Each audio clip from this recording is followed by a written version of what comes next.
কলকাতা পুলিশের ডিউটিতে uniform must নির্দেশিকা জারি করলো লালবাজার। আর কি রয়েছে এই নির্দেশিকায় বলবেন ময়ূখ ঠাকুর চক্রবর্তী।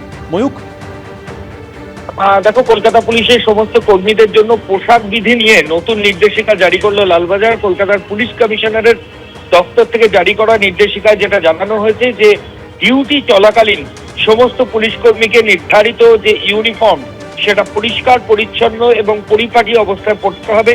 ট্রাফিক পুলিশ সহ সমস্ত সরকারি দায়িত্ব পালনে যারা যারা দায়িত্ব পালন করবেন পুলিশের, সবাইকে কিন্তু এই নির্দেশ সেটা মেনে চলতে হবে। এছাড়াও কলকাতা পুলিশের যে নেম প্লেট, কলকাতা পুলিশের যে ইনসিগনিয়া বা কলকাতা চিহ্ন, এগুলো যে ব্যাচ যেগুলো রয়েছে সেগুলো নির্দিষ্টভাবে সঠিকভাবে প্রদর্শন করতে হবে এবং ডিউটির সময় সবাইকে সচিত্র পরিচয়পত্র সেটাও কিন্তু পড়তে হবে। কিছুক্ষণ আগেই এই নির্দেশিকা লালবাজারের তরফ থেকে বেরিয়েছে, কলকাতার পুলিশ কমিশনারের যে দফতর সেখান থেকে। ধন্যবাদ। সুদীপ বন্দ্যোপাধ্যায়ও এবার বিদ্রোহী ব্লকের তালিকায় তিনি সই করেছেন। আমরা আজকে জানি শতাব্দী রায়ের সঙ্গে তিনি আজকে দিল্লিতে পৌঁছে যান এবং ভূপেন্দ্র যাদবের বাড়িতে অনেকক্ষণ বৈঠক করেন।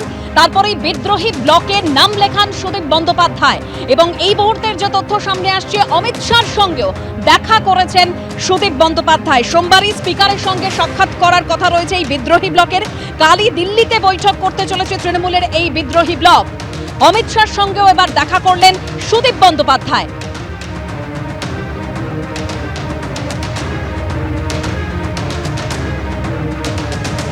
আজকে যে ছবি ধরা পড়েছে, যে শতাব্দী রায়কে সঙ্গে নিয়ে ভূপেন্দ্র যাদবের বাড়িতে আজ পৌঁছে যান সুদীপ বন্দ্যোপাধ্যায়, সেখানে বৈঠক করেন তিনি।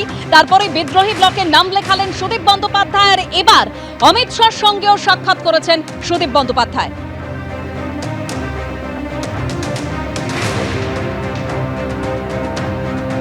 সোমবার স্পিকারের সঙ্গে সাক্ষাৎ করার কথা রয়েছে বিদ্রোহী ব্লকের, তবে কালই দিল্লিতে বৈঠকে তৃণমূলের বিদ্রোহী ব্লক। তার আগে আজ অমিত শাহর সঙ্গেও সাক্ষাৎ করলেন সুদীপ বন্দ্যোপাধ্যায়।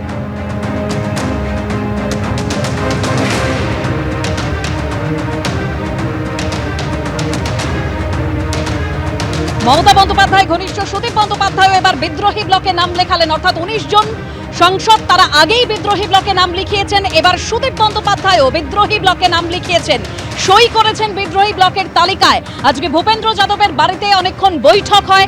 শতাব্দী রায়কে সঙ্গে নিয়ে সকালে দিল্লিতে পৌঁছে যান সুদীপ বন্দ্যোপাধ্যায় এবং তারপর এই মুহূর্তের যে তথ্য সামনে আসছে, অমিত শাহর সঙ্গেও দেখা করেন সুদীপ বন্দ্যোপাধ্যায়।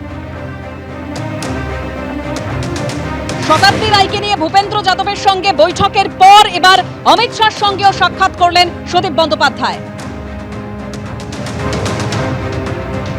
এবিপি আনন্দ, এগিয়ে থাকে, এগিয়ে রাখি।